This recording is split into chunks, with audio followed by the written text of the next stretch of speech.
Alright, so how to take senior photos. My name's David. I'm with WeatheringtonPhoto.com and I'm a senior photographer in the Kalamazoo area. Alright, so if you want to get into senior photos and you want to take senior photos, the very first thing you have to do is to find your first senior. A few months ago I did a video on how to get more clients in photography. I'll leave a link to that below if you haven't watched it.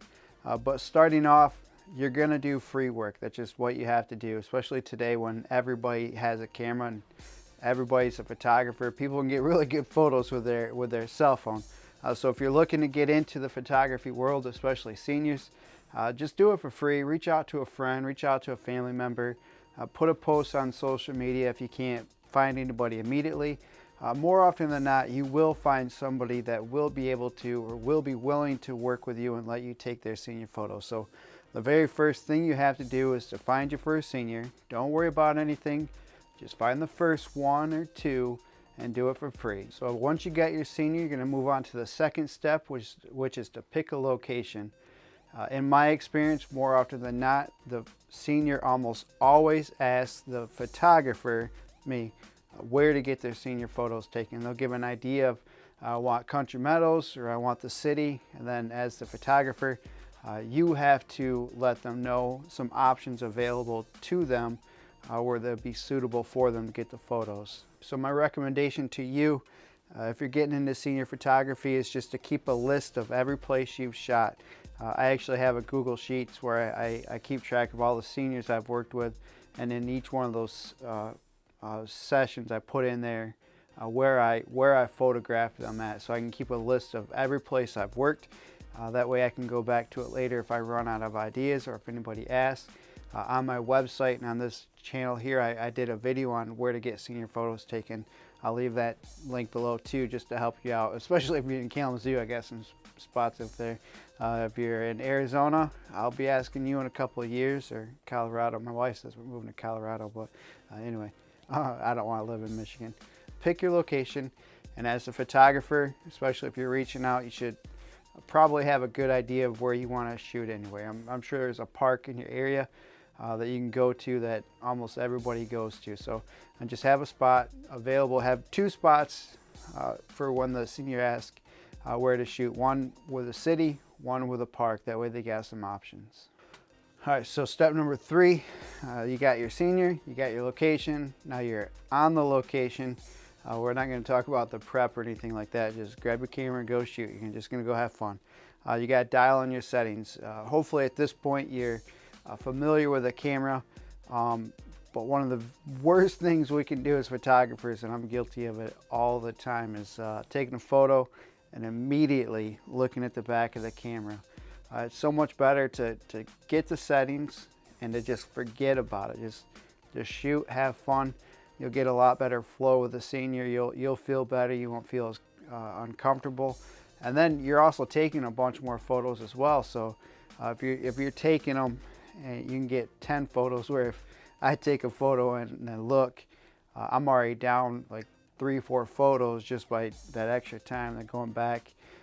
So one of the worst things you can do is get in the habit of looking at your back of your monitor too often. So dial in your settings and then forget about your monitor.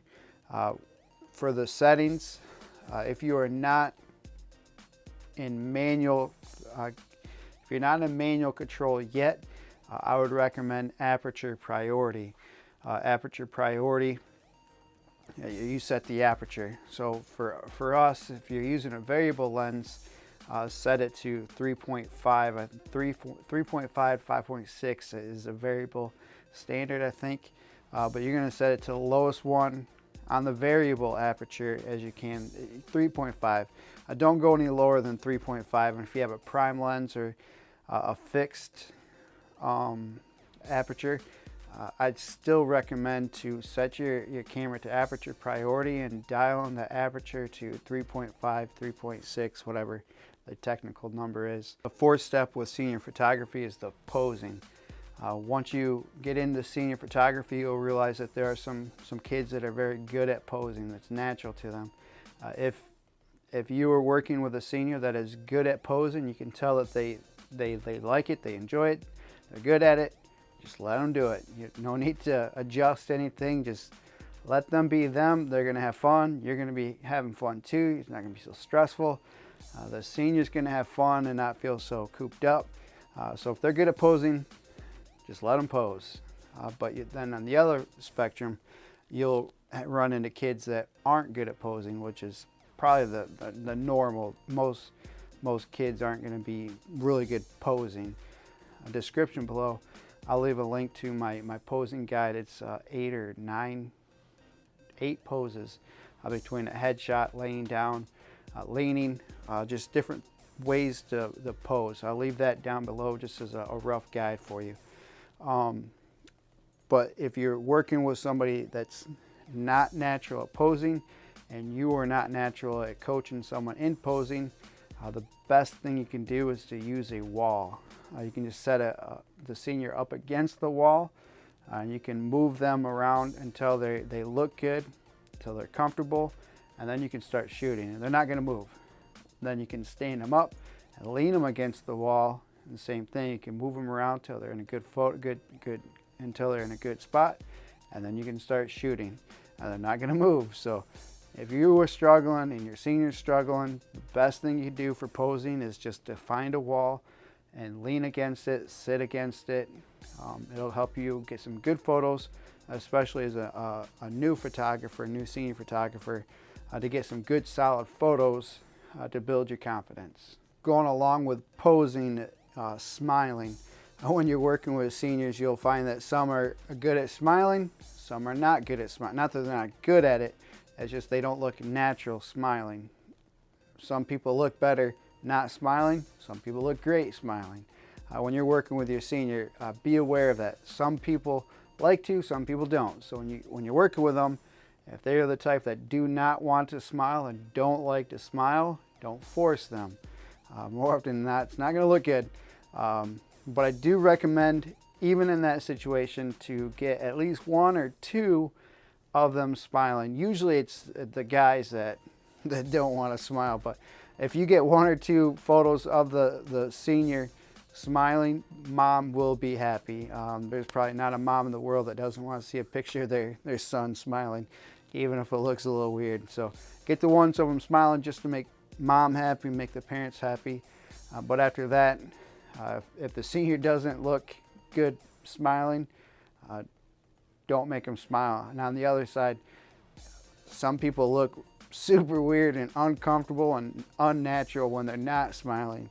In that case, don't make them not smile, just let them smile. But the best way to work this out is just to do it. Take a photo, smile, don't smile. It cracks me up when I'm taking photos, because the kids will be sitting there talking like this, and then I pull up the camera, and like as soon as I pull up the camera, they're smiling. It makes me chuckle every time. Anyway, get a photo of them smiling and then not smiling. Then you'll have both, and then you'll both be able to see which one they look better with and which one they're comfortable with. And ask the senior, ask them, which one do you like better? Some will be completely honest with you, some will be reserved. Just find out and then go from there. And then you can also look through it too. So just get some smiling, some not smiling. All right, step number 5, when you're taking senior photos, is to find different spots. We already got you up against a wall. That's going to be a good 4 to 5 different photos that you can get right there. If you're in the city, you're going to be really easy. Get some up against a wall, and then shoot 10 to 15 minutes there tops, and then it's time to move. Just get out of there, find another spot. You can just go down the road, down the street, 10, 15, 20 feet, start shooting again. It'll be a different environment, different mood, a different setting. Everything will be different just to get the photos to look a little different. So the problem you can run into with senior photos especially is to have an hour, 2-hour session and all the photos are super similar just because you didn't move, which I run into frequently. I'll get obsessed with one spot. So then I got to kick myself and just get out of there and start mixing up. So find different spots, move quickly. The last step, or more of a tip I have for you while you're shooting your photos, your senior photos, is you got your senior, you got your settings, you got your locations, you got your posing down, you got the smiling, not smiling, you got everything. Some seniors absolutely love getting their photos taken. And if that's the case, I could probably literally take portrait photos for hours without even batting an eye. You're just obsessed with it. I could do it all day, every day, probably without exhaustion, and I love it. I would never grow tired of it, as far as I know anyway. Some seniors love it. They love their photos taken, and on the other side, some don't. Some don't want to be there getting their photos taken. And you'll be able to tell, once again, usually the guys, you'll be able to tell when they're starting to drift off, starting to fade. They won't be into it as much. So when you're taking their photos, just be aware of their endurance level. If they love it and you're having fun, and mom and dad or the friends are all having fun, and nobody's wanting to leave, you guys are good. Just keep shooting. But if the senior's starting to drift, there's zero chance you're going to get good photos after that breaking point. So just wrap it up, call it a day, schedule a second session if needed, or just get that senior and then have them post photos, and then hopefully people start reaching out to you from that point. That's what I have on helping you to shoot senior photography. Let me know in the comments below, are you getting ready to shoot senior photos? And if you do, and you have any questions for me, reach out, let me know. I'd love to answer them for you. I've shot almost 50 seniors right now in the Southwest Michigan area.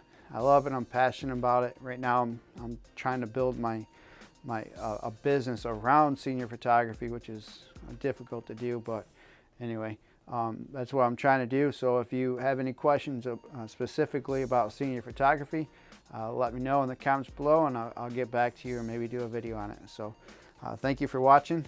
Check out the website, and I'll see you guys next time.